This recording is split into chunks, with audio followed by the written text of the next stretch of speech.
सभी दोस्तों को नमस्कार। स्वागत है आपका गॉड ऑनलाइन क्लासेस में। दोस्तों, आज की इस वीडियो में हम आधुनिक भारत के इतिहास पर चर्चा करेंगे और आधुनिक भारत के इतिहास में हम 1600 ईस्वी से 1947 तक की विभिन्न कार्यक्रमों और क्रियाकलापों और ये कह सकते हैं कि दास्ता का जो जीवन हमने जिया था उसके ऊपर चर्चा करेंगे। तो दोस्तों, जो आधुनिक भारत का इतिहास है उसमें हम सर्वप्रथम जो शुरुआत करने जा रहे हैं उसके अंतर्गत हम ये देखेंगे कि यूरोपीय कंपनियों का भारत में आगमन कैसे हुआ और ये कह सकते हैं कि भारत की खोज कैसे हुई और यूरोपीय लोग किस तरीके से भारत में आए। दोस्तों, इससे पहले हम मध्यकालीन भारत के अंतर्गत हमने मध्यकालीन भारत को समाप्त किया था। अगर आप चैनल पर पहली बार आए हैं तो आप चैनल को जरूर सब्सक्राइब कीजिएगा और साथ ही साथ पुराने वीडियोस को भी जरूर देखिएगा। ठीक है दोस्तों, तो आइए शुरुआत करते हैं आधुनिक भारत का इतिहास।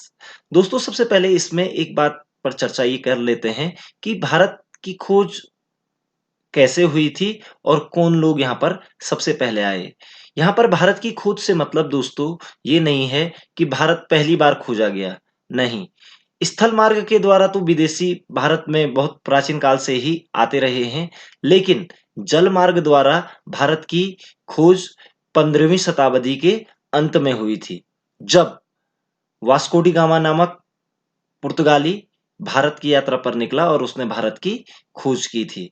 तो देखते हैं कि किस प्रकार से यूरोपियन लोग भारत में क्रमवार यहाँ पर आए और उन्होंने किस तरीके से अपना शासन प्रशासन यहाँ पर चलाया। तो देखिए दोस्तों, यूरोपीय कंपनियों का भारत आगमन, इसके अंतर्गत हम ये देखेंगे कि जो सबसे पहले भारत आए थे वो थे पुर्तगाली, फिर दूसरे नंबर पे डच आए जो कि हॉलैंड के निवासी थे, फिर अंग्रेज आए, फिर डेनिस आए डेनमार्क के, और लास्ट में आए फ्रांसीसी। तो दोस्तों, यहाँ पर एक प्रश्न तो आपका यहीं पर से क्लियर हो जाता है कि भारत आने वाले यूरोपियनों का क्रम से लगाइए। तो आप सबसे पहले कहेंगे पुर्तगाली सबसे पहले आए, उसके बाद डच आए, उसके बाद अंग्रेज आए, उसके बाद डेनिस आए, उसके बाद फ्रांसीसी आए। तो आप चाहो तो स्क्रीनशॉट ले सकते हैं।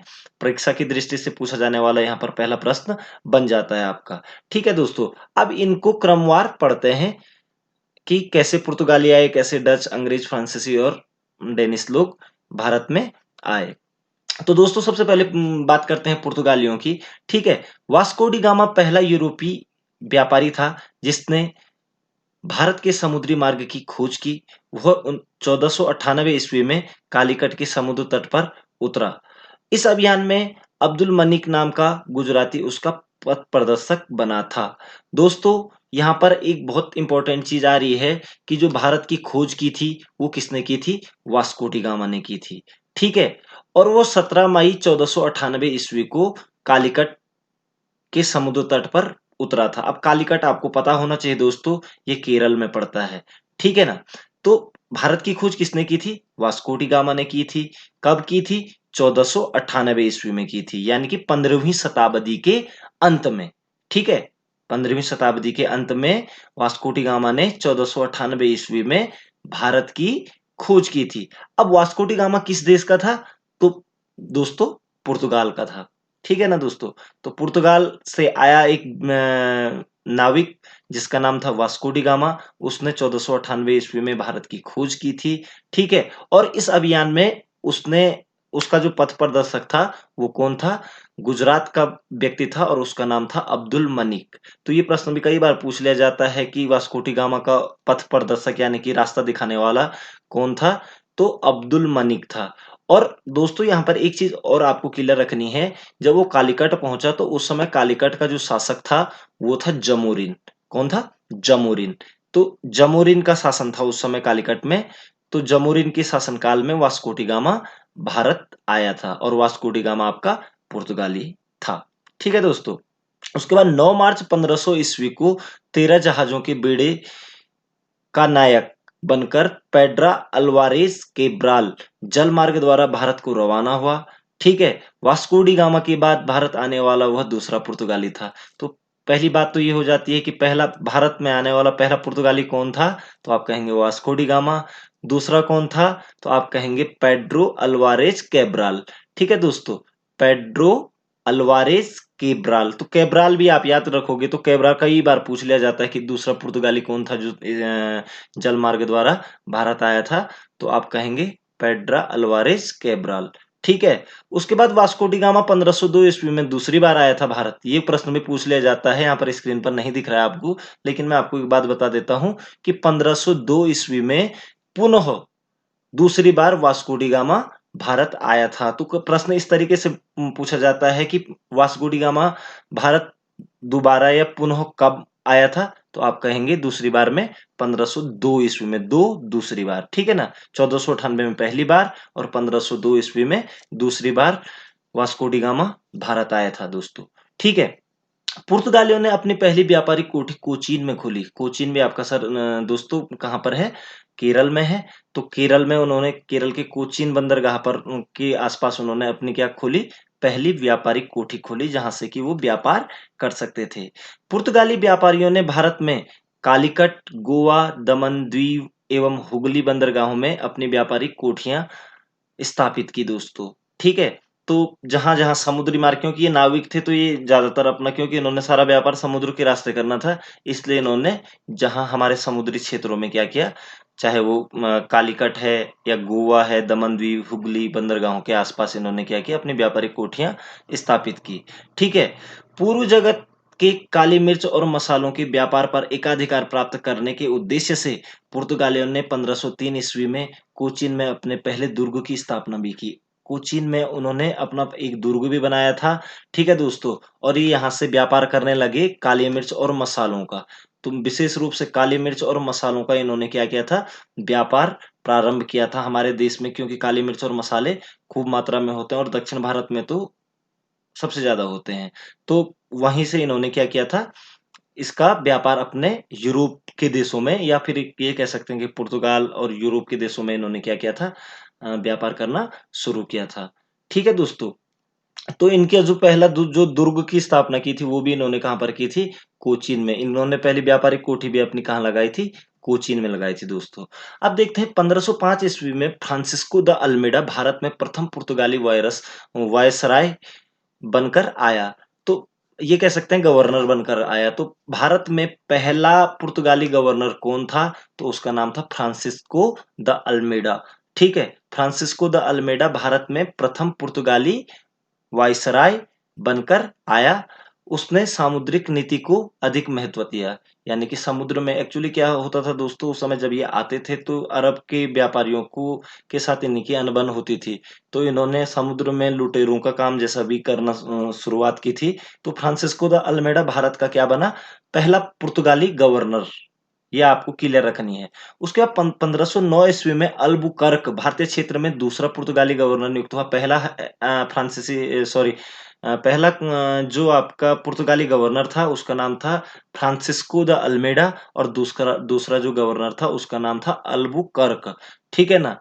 और इसे भारत में पुर्तगाली शक्ति का वास्तविक संस्थापक माना जाता है, क्योंकि इसने काफी सारी, मतलब जैसे कि बीजापुर के आदिल शाह से इसने गोवा को छीन लिया था। ठीक है। बीजापुर के जो सुल्तान थे आदिल शाह, उनसे इसने गोवा भी छीन लिया था और अपनी एक राजनीतिक स्थापना भी इसने यहाँ पर करी थी। तो इसलिए भारत में पुर्तगाली शक्ति का वास्तविक संस्थापक किसे कहा जाता है?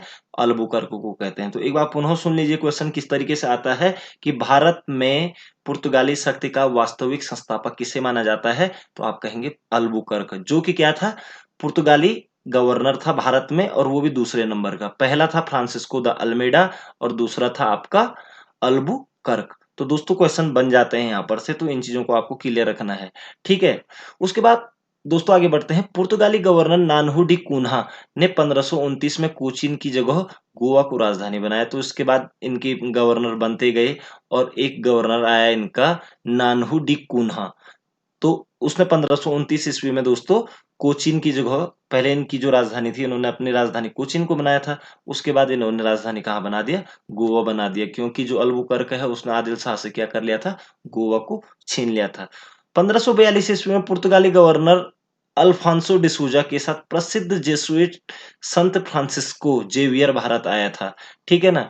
तो एक जो कि अल्फांसो डिसूजा एक गवर्नर था इनका, उसके साथ ही कौन आया था? संत फ्रांसिस्को जेवियर। तो ये क्वेश्चन भी बहुत बार पूछा जाता है कि फ्रांसिस्को जेवियर कब भारत आया? तो 1542 ईस्वी में आया। और किसके साथ आया था?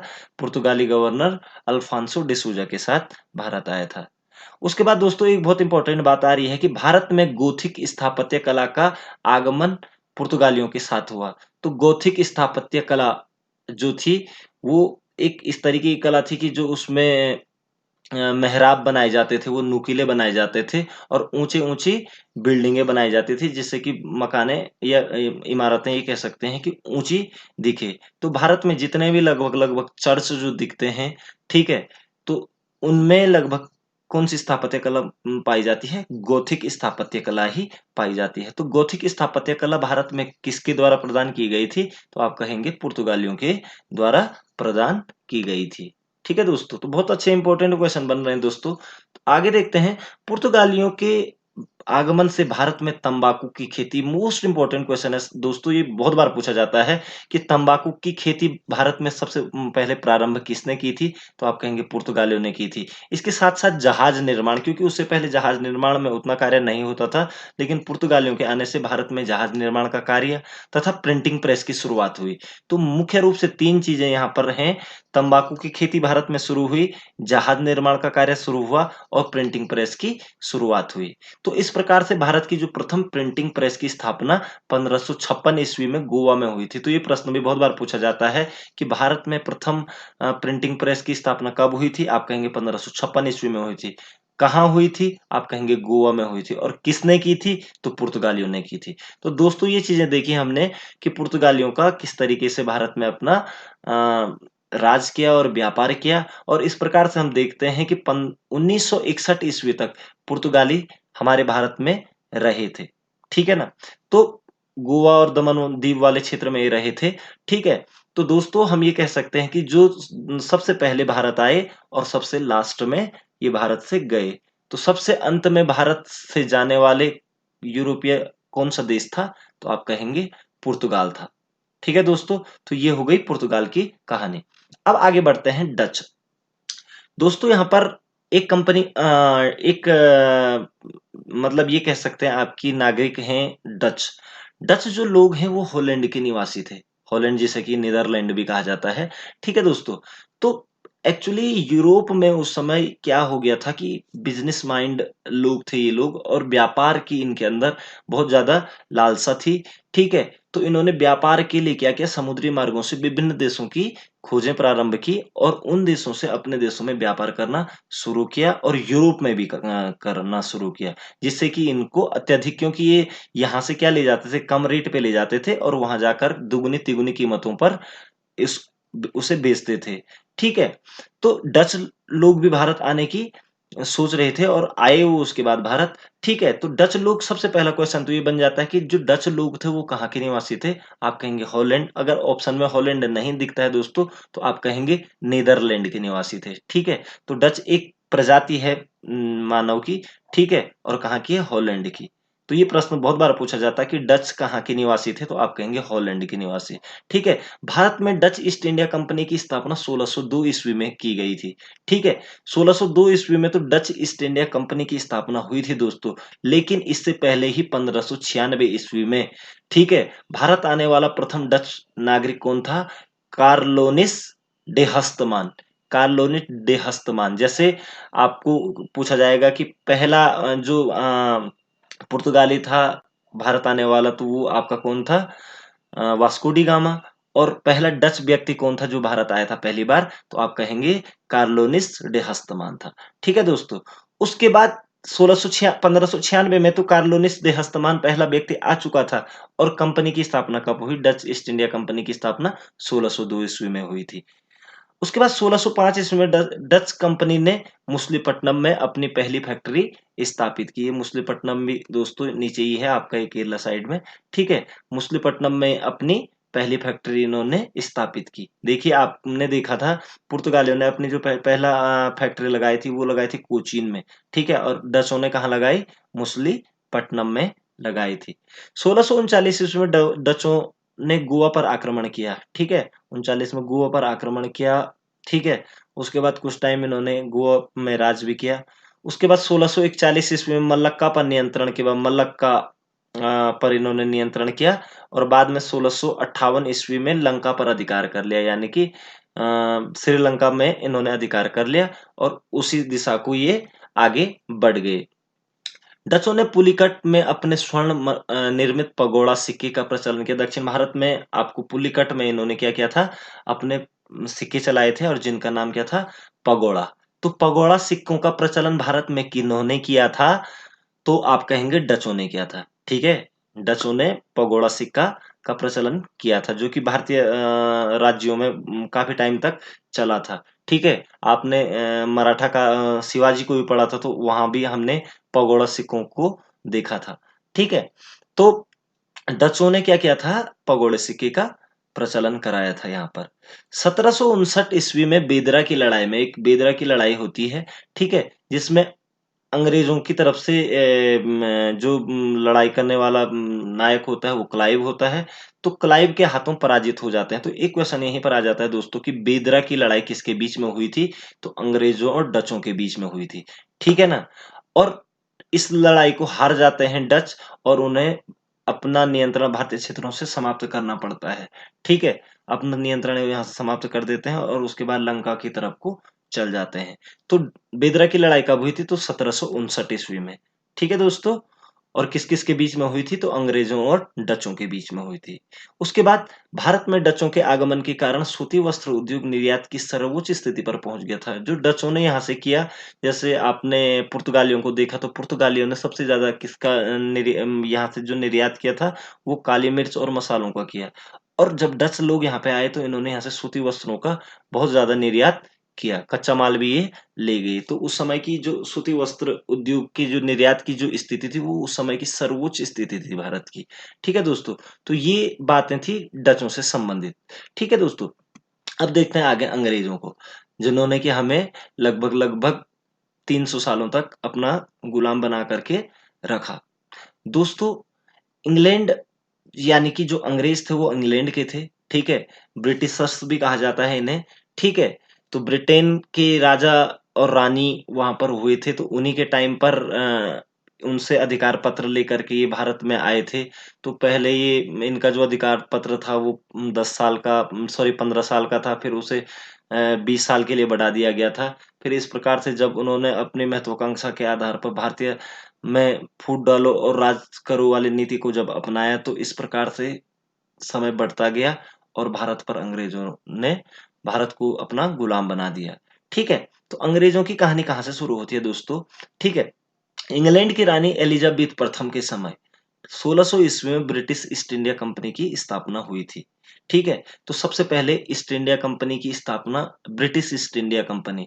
तो सिंपली वैसे पूछा क्वेश्चन भी यही आता है कि ईस्ट इंडिया कंपनी की स्थापना कब हुई थी, तो आप कहेंगे 1600 ईस्वी में की थी, हुई थी। ठीक है, और किसके समय में हुई थी, तो इंग्लैंड की रानी एलिजाबेथ प्रथम के समय में हुई थी दोस्तों।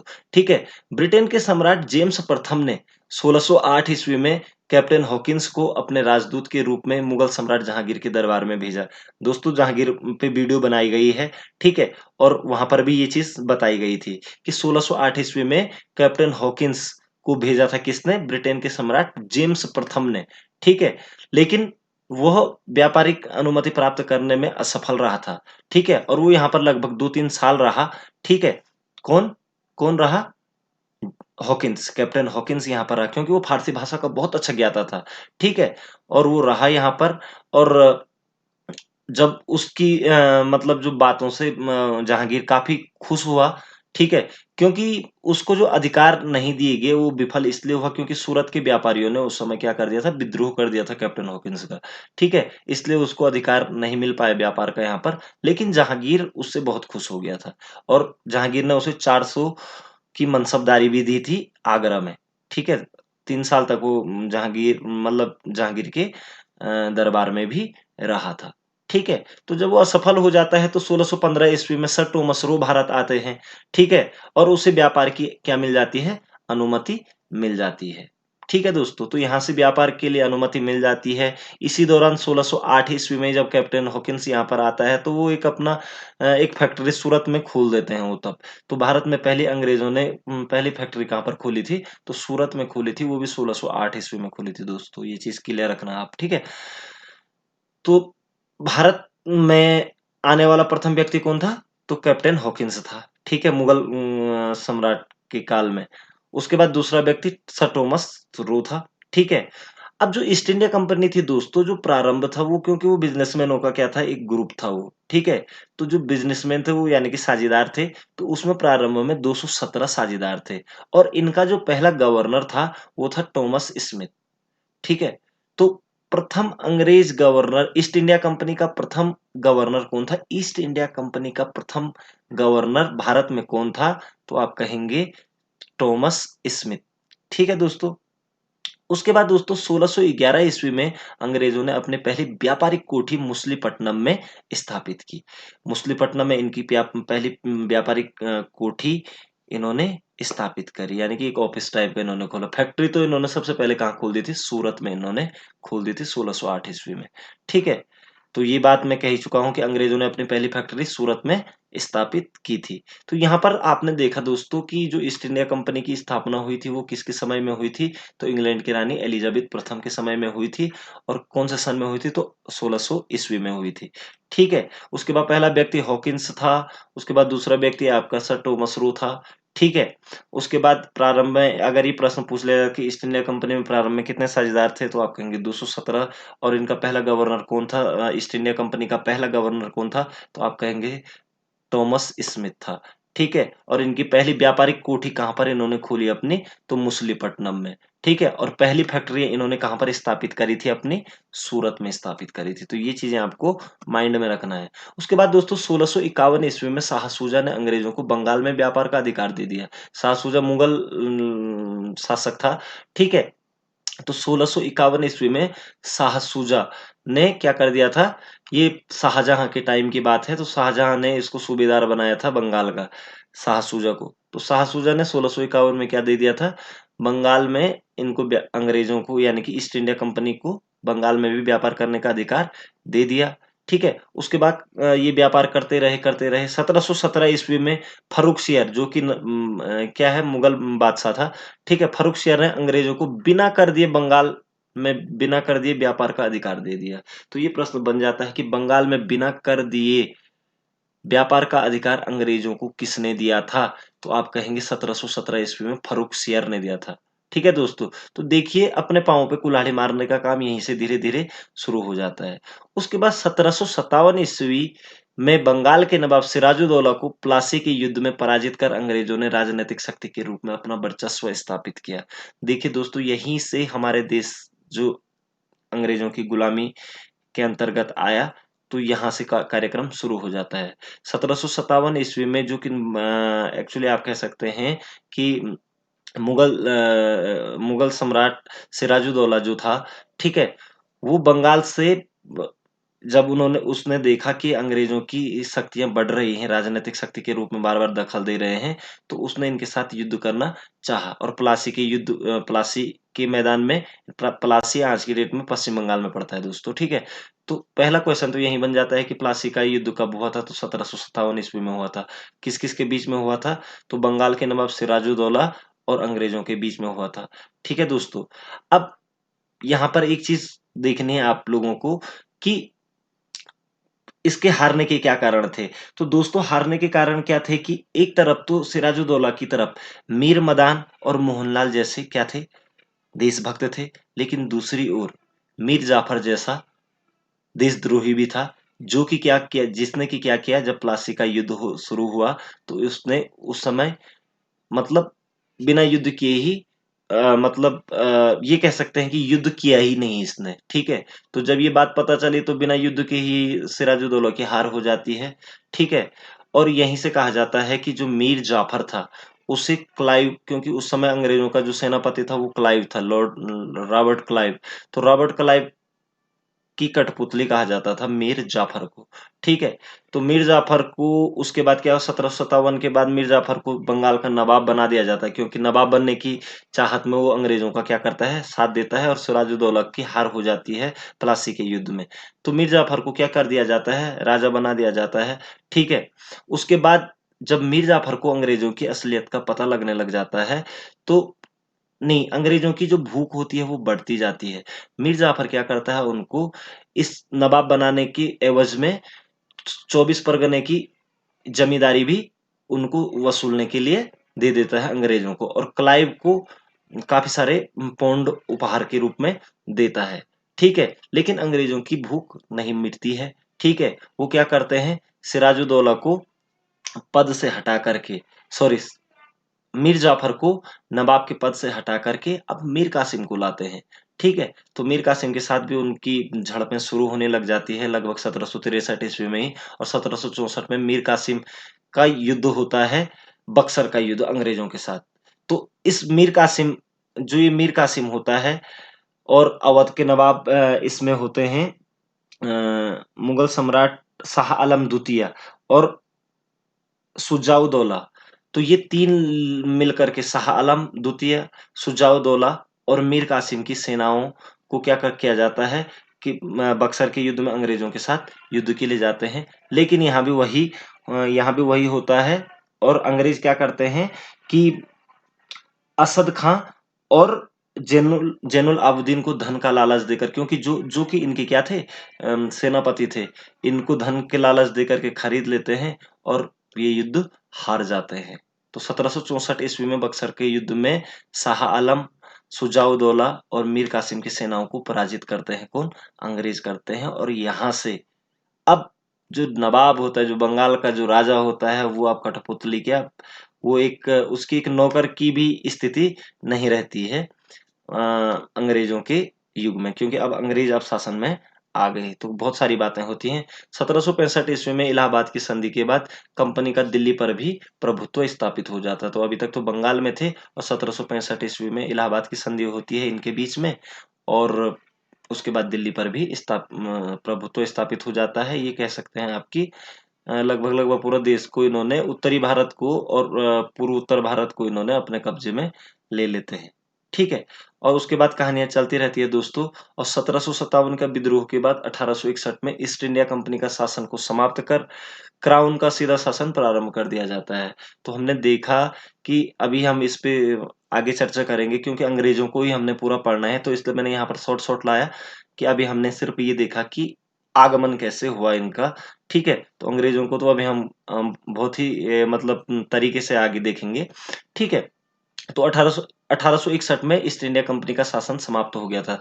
तो भारतीय क्षेत्र से ईस्ट इंडिया कंपनी का शासन कब समाप्त हुआ, 1861 ईस्वी में। और उसके बाद जो ब्रिटेन की का राजा था, वो भारत का राजा कहलाने लगा 1861 में। ठीक है, तो वो कैसे कैसे होगा उसके लिए अलग से वीडियो बनाई जाएगी।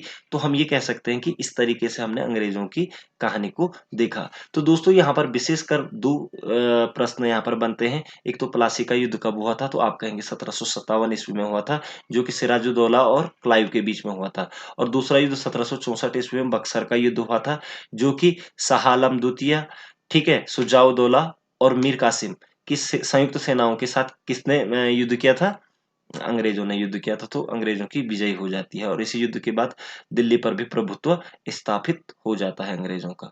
तो ये कहानी थी अंग्रेजों की, और बाकी इस पे अलग से वीडियो हम देखेंगे। तो देखा हमने दोस्तों यहाँ पर कि पहले पुर्तगाली भारत में आए, उसके बाद डच यानी कि हॉलैंड के निवासी भारत में आए, उसके बाद अंग्रेज आए जिन्होंने कि पूरा 1947 में हमारे देश को स्वतंत्र किया।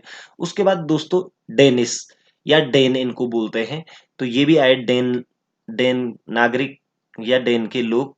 ये डेनमार्क के लोग थे दोस्तों ये, ठीक है ना। डेनिस किसे कहा जाता है, डेनमार्क के लोगों को, या डेन किसे कहा जाता है, डेनमार्क। तो डेनमार्क की व्यापारिक कंपनी का गठन 1600 ईस्वी में हुआ था। आपने यहाँ पर एक चीज क्लियर देखी, 1498 ईस्वी में पुर्तगाली भारत आए।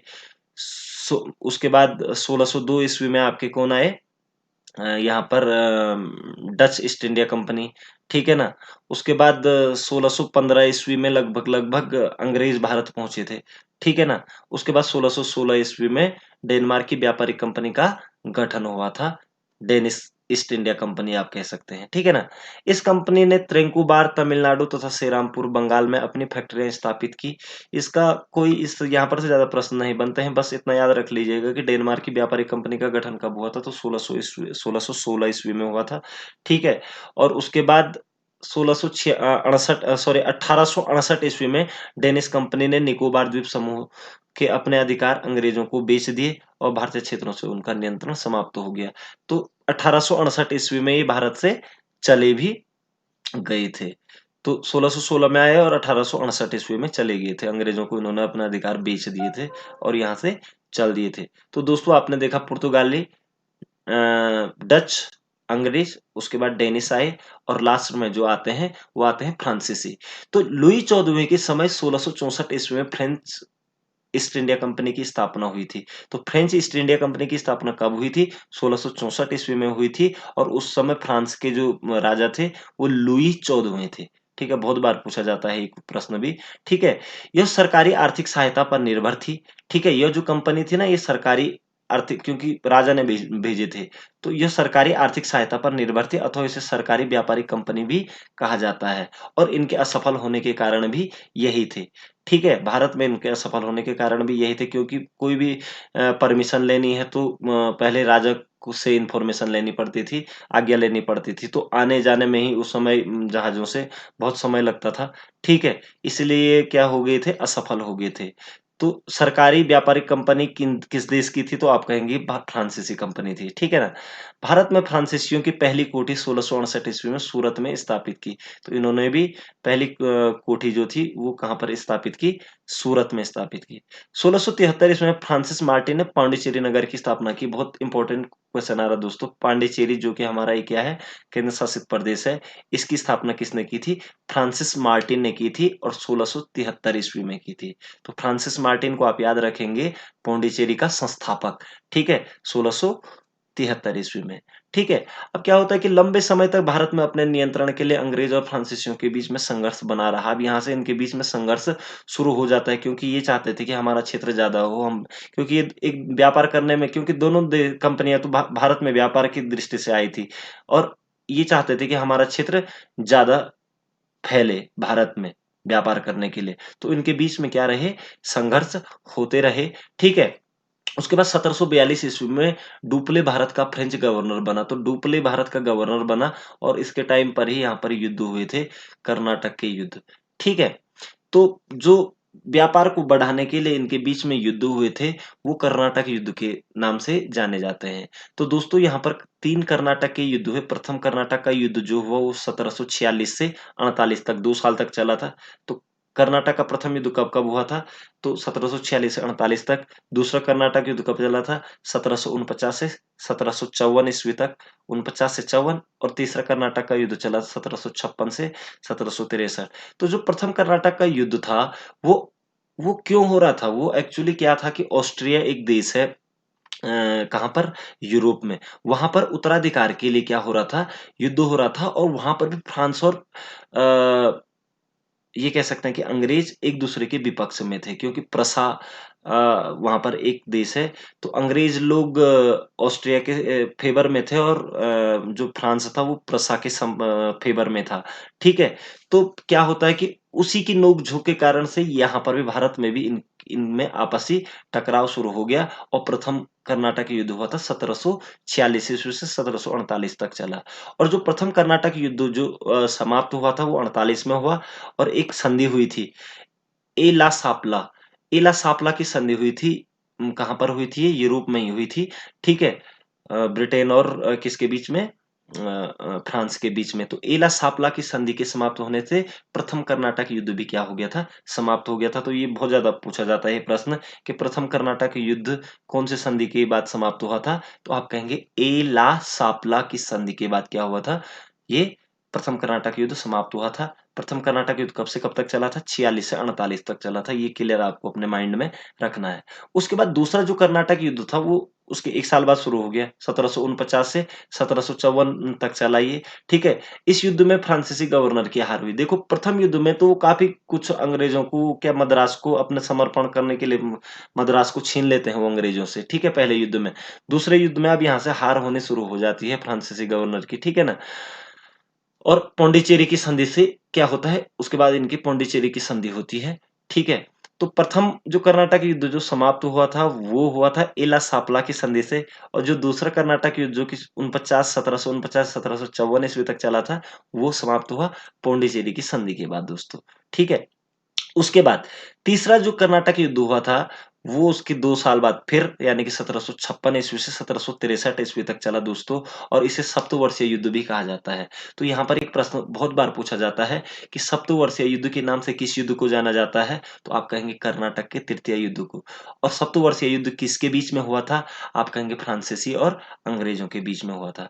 सप्तवर्षीय युद्ध कब से कब तक चला था? आप कहेंगे 1756 ईस्वी से 1763 ईस्वी तक चला था, ठीक है? और इसके लिए पेरिस की संधि हुई थी। पेरिस की संधि के बाद यह युद्ध भी क्या हो गया था? समाप्त हो गया था। तो अपने मतलब व्यापार को बढ़ाने के लिए इनके बीच में मुख्य रूप से 3 युद्ध तो हुए ही, ठीक है? और साथ ही साथ एक युद्ध और हुआ था दोस्तों यहाँ पर 1760 ईस्वी में जब कर्नाटक का तीसरा युद्ध चल रहा था, तो वांडीवास का युद्ध।